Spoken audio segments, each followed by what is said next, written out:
Alors une news qui devrait avoir son importance. La FIA somme Red Bull et Ferrari de modifier leur plancher. Il devrait être changé donc avant le Grand Prix de France. Lorsque les nouvelles réglementations techniques ont été introduites au début de l'année 2022, le directeur technique et sportif du championnat du monde de Formule 1 et PDG de la Formule 1, Ross Brawn et Stefano Domenicali, ont prédit que certaines équipes s'efforceraient de trouver des failles. Il semble que c'est peut-être ce qui s'est produit. Dans la législation actuelle, ça concernerait le fond plat et le plancher. Ferrari et Red Bull ont eu beaucoup moins de difficultés que Mercedes cette saison en termes de marsouinage, et les flèches d'argent ont perdu beaucoup de performance en conséquence. Ça a été assez violent pour dire un problème de sécurité. Bon, ça on passe. Toute équipe, donc, qui rencontre des niveaux dangereux d'oscillation sera, à partir du Grand Prix de France, invitée à relever la hauteur de caisse de ses voitures, afin de fixer une limite. L'instance dirigeante a pris des mesures des voitures morales pour établir quelle voiture oscille le plus et quel niveau est acceptable.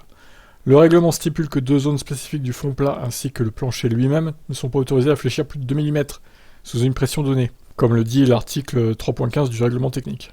Ferrari et Red Bull auraient utilisé cette disposition à leur avantage en offrant à leurs pilotes une plus grande stabilité sur le plancher en déviant de plus de 2 mm, ce qui leur permet de prendre des lignes droites et les virages avec moins de rebond.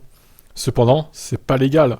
Ce n'est pas strictement illégal, car le règlement ne l'interdit pas techniquement. Oh là là, mais c'est vraiment, mais c'est règlement, mais... Pourtant, c'est Ross Brawn qui a dicté le règlement, il devrait connaître les astuces et tout, quoi. Enfin, il a pas fait tout seul, hein, évidemment, mais bon, il a été consultant, il a aidé à faire ce règlement, donc... Ils ont pas anticipé ça, hein, j'ai envie de dire. Néanmoins, ça ne sera pas autorisé lors du Grand Prix de France lorsque la directive sera appliquée. Toto Wolff s'est dit surpris que cette technique soit utilisée. Personne n'en avait idée jusqu'à ce que la FIA en parle.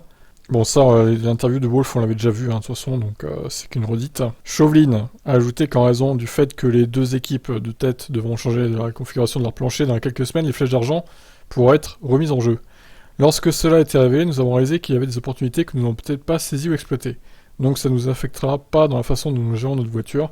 Il se peut que ça affecte nos concurrents et que par conséquent on se rapproche un peu plus. Le patron de Red Bull, Horner, a confirmé au Canada qu'il aurait dû y avoir un processus de consultation avant d'introduire la nouvelle directive, tandis que le directeur de l'équipe, Mattia Binotto, a déclaré que la directive n'était pas applicable en l'état. Dans le camp de Red Bull, on a le sentiment qu'après avoir maîtrisé le règlement et construit une meilleure voiture, la FIA a fait le travail de Mercedes à leur place en faisant reculer les leaders. Ça aurait conduit à un débat houleux entre Wolff et Binotto à Montréal, les patrons d'équipe essayant de trouver un équilibre entre performance et sécurité. Mais une chose est sûre, il sera fascinant de voir comment Ferrari et Red Bull se comporteront et si et quand leurs planchers seront ajustés au Grand Prix de France. Voilà. Donc, bon, on n'apprend pas grand-chose de nouveau. Au final, je m'attendais à plus de nouveautés que ça. Mais voilà, en gros, apparemment, Ferrari et Red Bull vont devoir changer quand même leur plancher, présumés illégaux. Alors, évidemment, on ne les accuse pas d'avoir triché.